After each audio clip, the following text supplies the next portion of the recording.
Monseigneur Joseph de Mesnoblat, bonjour. Bonjour Hélène, bonjour à tous. Nous nous retrouvons aujourd'hui encore pour notre émission Fais de ta vie une prière.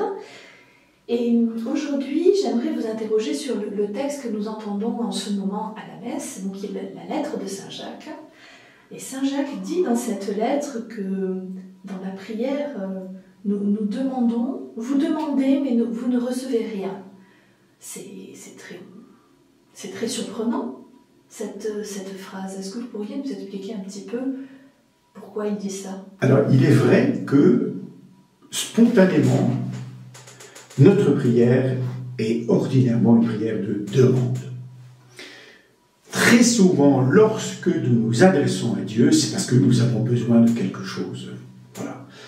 Alors que nous oublions qu'il faudrait d'abord savoir lui dire merci pour ce qu'il nous donne, parce qu'il n'arrête pas de nous donner bien au-delà de ce que nous pouvons demander, nous dit Jésus. Mais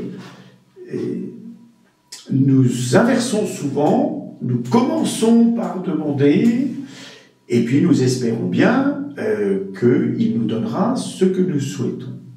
Sauf que, et c'est là où Saint Jacques intervient, en disant, vous demandez mais vous n'obtenez rien, car ce que vous demandez, c'est juste pour satisfaire vos plaisirs. Quelle est effectivement la nature de notre demande? Est-ce que nous demandons pour nous? Alors, évidemment, quand je demande pour moi, par exemple, je suis étudiant, je passe un examen, donc je vais demander au Seigneur que le résultat de cet examen soit bon pour moi et que j'obtienne mon diplôme.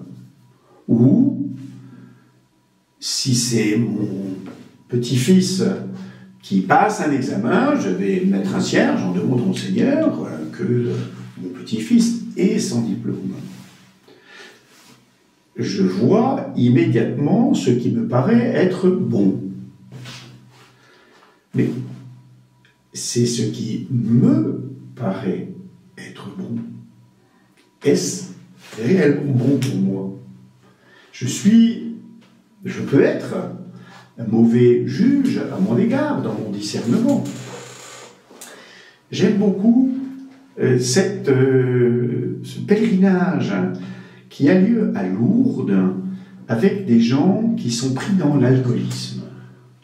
Et la demande, ils portent des belles pancartes, « Seigneur, si tu le veux, tu peux me guérir ». Et ça c'est la reprise de la phrase d'un lépreux, je crois, dans l'Évangile, voilà. Et avec, en fait, derrière, une confiance qui s'exprime. Non pas qu'on solliciterait l'arbitraire de Dieu, si tu le veux, c'est pas le Dieu, mais moi je vois effectivement que j'ai l'impression que c'est cela qui serait bon pour moi, mais toi seul sais ce qui est réellement bon pour moi. Et du coup, on prend un peu de recul. Et là, vous faites référence à, si je ne m'abuse, c'est une citation de Saint Paul, tout concourt au bien de ce qui... Que tu dis, oui, tout à fait. Oui, oui. Ça, c'est Saint Paul dans la lettre aux Romains qui dit « Dieu fait tout concourir au bien de ceux qu'il aime. » Tout. C'est-à-dire, y compris des choses qui, spontanément, ne nous paraissent pas concourir à notre bien. C'est vrai que j'ai un accident de la route, spontanément, j'y vois pas un bien. Et pourtant, je peux en tirer un bien. Y compris dans la réflexion sur moi-même, y compris, par exemple, dans l'arrêt du stress des activités qui viennent s'accumuler, etc. Et dans, finalement, peut-être même une certaine réorientation de ma vie. Voilà.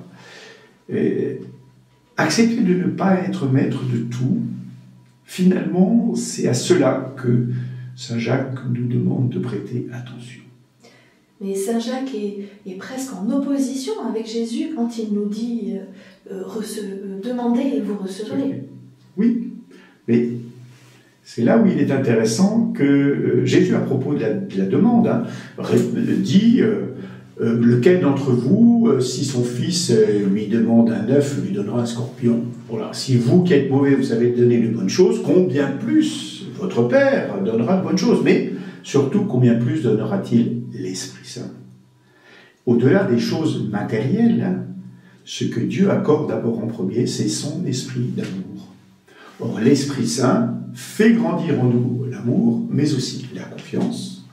Et du coup, c'est là où on peut voir, grâce au don de l'Esprit Saint, je peux vivre même les éléments un peu difficiles de ma vie dans la confiance en Dieu, parce que je sais que tout cela aboutit à un bien qui me dépasse.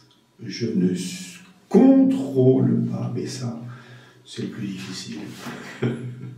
Oui, mais on voit à quel point cette voie du détachement dans la demande à Dieu peut être une voie de croissance pour chacun. C'est cela, oui, oui, tout à fait.